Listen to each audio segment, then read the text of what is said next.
កៅស៊ូជាដំណាំចម្បងមួយរបស់កសិករកម្ពុជាតោះមកដឹងថាប៉ុន្មានខែកន្លងមកកម្ពុជារកចំណូលបានប៉ុន្មានពីដំណាំមួយប្រភេទនេះ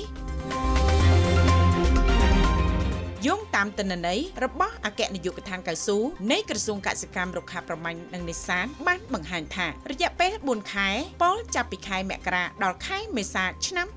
2025កម្ពុជាផលិតជ័រកៅស៊ូបានចំនួនជាង 82,000 តោនថយចុះជាង 5 តោនឬស្មើនឹង 5.9% បើធៀបនឹងរយៈពេលដូចគ្នាក្នុងឆ្នាំ2024ទន្ទឹមគ្នាកម្ពុជាក៏បាននាំចេញកៅស៊ូចំនួនជាង 76,000 តោនថយចុះជិត 9 តោនឬស្មើនឹង 10.5% បើធៀបនឹងរយៈពេលដូចគ្នាក្នុងឆ្នាំ2024ដោយទំហំប៉ុណ្ណេះល្មមឲ្យកម្ពុជារកចំណូលបានចំនួន $148.18 លាននិងរកចំណូលបានមកពីការលក់ឈើកៅស៊ូបានចំនួន $1.79 លាន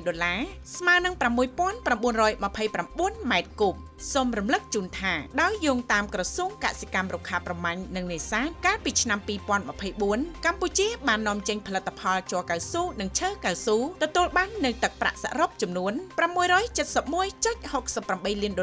កើនឡើង 36.48% បើធៀបនឹងឆ្នាំ2023